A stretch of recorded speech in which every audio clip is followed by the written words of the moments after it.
Hello बच्चों, मैं लखन सैनी एक बार फिर से आप सबका स्वागत करता हूं कक्षा 10 की गणित विषय की प्रायोगिक कक्षा में। बच्चों, आज का जो हमारा विषय है वो है हमारी पाठ्य पुस्तक की क्रियाकलाप संख्या 10। ग्राफ द्वारा सत्यापन करना कि एक द्विघात बहुपद के अधिकतम दो शून्यक हो सकते हैं। तो क्रियाकलाप करेंगे और साथ ही सीखेंगे बच्चों कि किस प्रकार से इस क्रियाकलाप का रिकॉर्ड आपको बनाना है। हमेशा की तरह सबसे पहले जब आप रिकॉर्ड बनाएं बच्चों, तो सबसे पहले रिकॉर्ड में अपनी फाइल में लिखेंगे आप पहले पेज पर शीर्षक। शीर्षक क्या होगा? ग्राफ द्वारा सत्यापन करना कि एक द्विघातीय बहुपद के अधिकतम दो शून्य हो सकते हैं। अगले पेज पे बच्चों फिर आपको लिखना है अपेक्षित पूर्व ज्ञान। अब यहाँ पर आपको दो चीजें पता होनी चाहिए। एक तो किसी बिंदु को ग्राफ पेपर पर दिखाना, और दूसरा बात द्विघात बहुपद के शून्य कैसे ज्ञात करते हैं, ये भी आपको पता होना चाहिए। द्विघात बहुपद के शून्य क्या होते हैं, उनको कैसे ज्ञात किया जाता है, ये भी आपको पहले से पता होना चाहिए, तभी आप ये क्रियाकलाप कर पाएंगे। बच्चों, अपेक्षित पूर्व ज्ञान के बाद में हम लिखेंगे इस क्रियाकलाप का उद्देश्य। और इस क्रियाकलाप का उद्देश्य क्या होगा? आप लिखेंगे इस क्रियाकलाप के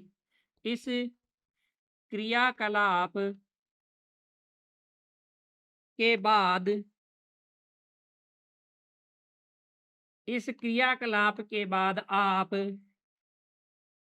द्विघात बहुपद के बहुपद के अधिकतम अधिकतम शून्यकों की संख्या शून्यकों की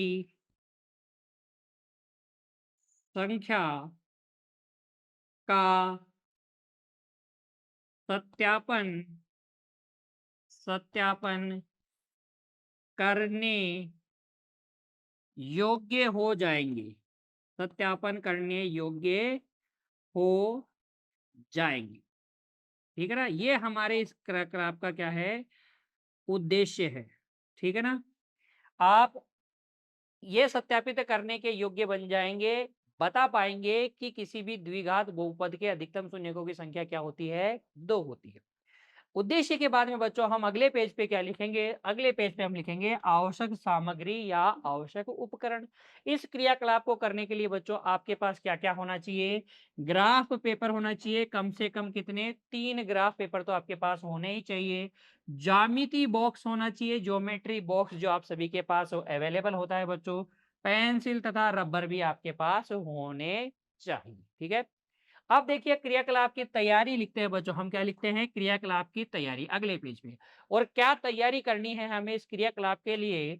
बच्चों, अलग अलग ए बी और सी के लिए A X square plus B x plus C, यानी कि द्विघात बहुपद जहां ए की जगह 0 नहीं लेना है, की प्रकार की द्विघात बहुपद हमें लेनी है। उदाहरण के लिए आप ले सकते हैं पी एक्स बराबर x square minus 5x plus 6, q x बराबर x square minus 3x plus 4, r x बराबर x square minus 6x plus 9, और जी एक्स बराबर आप ले सकते हैं x square minus 4x plus 8। तो ये 4 प्रकार की आप द्विघात बहुपद ले लीजिएगा और अब हम इन पर विचार करेंगे। देखिए, x के भिन्न भिन्न मानों के लिए बहुपदों के मान ज्ञात करेंगे और x कोमा px को अंकित कर दिए गए बहुपदों के ग्राफ हम बनाएंगे।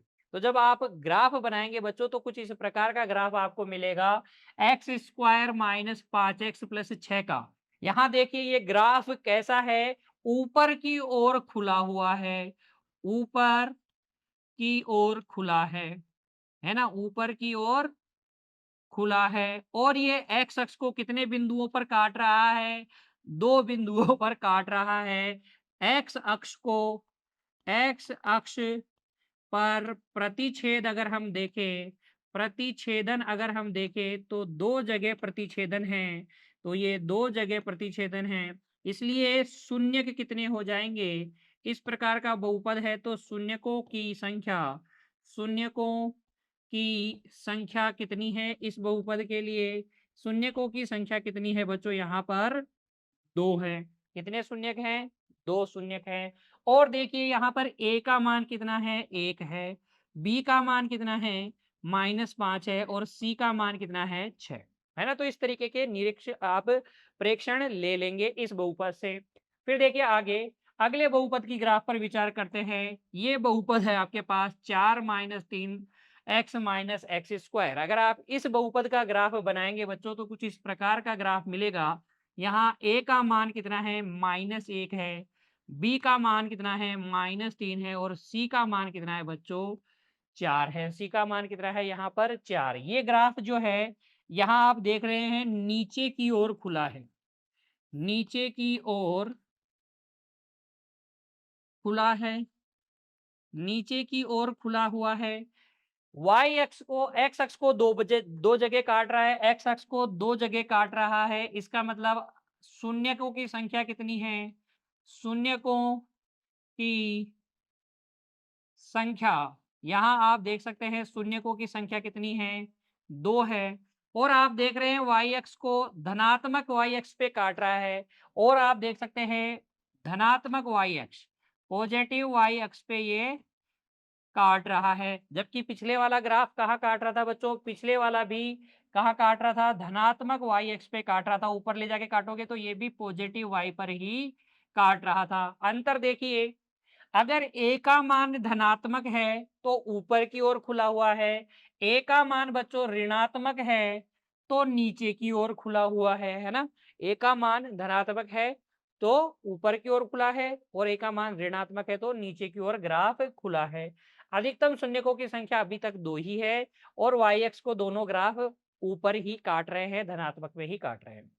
अब इस वाले आर एक्स पे विचार कीजिए, x square minus 6x plus 9 पे।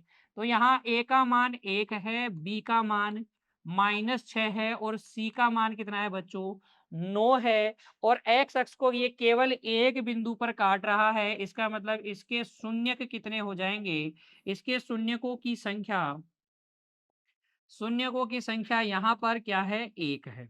शून्यकों की संख्या क्या है यहाँ पर, केवल एक शून्यक है। वाई एक्स को ये ऊपर ही काट रहा है क्योंकि सी का मान बच्चों क्या है, पॉजिटिव है। देखो तीनों में सी का मान पॉजिटिव है, तो सी का मान पॉजिटिव होता है तो बहुपद का ग्राफ वाई एक्स को पॉजिटिव वाई पे काटता है ना? और ए का मान यहाँ पर देखो, यहाँ पर ए का मान पॉजिटिव है, इसका मतलब ग्राफ कैसे खुला हुआ है, ऊपर की ओर खुला हुआ है। अगले बहुपद पे विचार करो इसी प्रकार से, x square minus 4x plus 8। यहाँ पर देखो एक्स अक्ष को कहीं पर भी नहीं काट रहा, तो शून्यकों की संख्या क्या हो जाएगी, शून्यकों की संख्या यहाँ पर हो जाएगी बच्चों 0। तो शून्यकों की संख्या 0 भी हो सकती है, 1 भी हो सकती है, और अधिकतम कितनी हो सकती है, 2 हो सकती है। यहाँ हमने ग्राफ से ये सारे ऑब्जर्वेशन देख लिए हैं बच्चों। फिर देखिए, ये तो हमें प्रयोग के लिए तैयारी करनी थी। तैयारी के बाद में हम लिखेंगे प्रदर्शन तथा प्रयोग। उसके लिए इस प्रकार की आप एक सारणी बना दीजिएगा। यहाँ पर लिखिएगा बहुपद, जो हमने बहुपद लिए हैं वो। फिर यहाँ पर लिखिएगा ग्राफ जो खुलता है ऊपर या नीचे की ओर। तो पहला ग्राफ ऊपर की ओर खुल रहा था, दूसरा नीचे की ओर, तीसरा ऊपर की ओर, चौथा भी ऊपर की ओर। कब खुलता है ऊपर की ओर, जब ए धनात्मक हो। ए ऋणात्मक होता है तो नीचे की ओर खुलता है। शून्यकों की संख्या 2, 2, 1 और कोई भी शून्यक नहीं। तो अधिकतम शून्यकों की संख्या कितनी हो सकती है, 2 हो सकती है। और कम से कम कितने शून्यक हो सकते हैं बच्चों, हो सकता है कि कोई भी शून्यक नहीं हो। यहाँ से हम प्रयोग तथा प्रदर्शन कर सकते हैं। उसके बाद में बच्चों हम क्या लिखेंगे, अंत में हम लिख देंगे निष्कर्ष। क्या है निष्कर्ष, देखिए पहला निष्कर्ष तो हम ये निकालते हैं, बहुपद ax square plus B x plus c का ग्राफ ए ऊपर की ओर खुलता है यदि ए का मान पॉजिटिव हो, बी नीचे की ओर खुलता है यदि ए का मान नेगेटिव हो, 0 से कम हो, और द्विघात बहुपद के अधिकतम शून्यकों की संख्या कितनी हो सकती है, 2 हो सकती है बच्चों। आगे बात समझ में। चलिए आज की कक्षा में इतना ही, मिलेंगे अगली कक्षा में एक और नए क्रियाकलाप के साथ। तब तक के लिए बच्चों पढ़ते रहिए, खुश रहिए, धन्यवाद।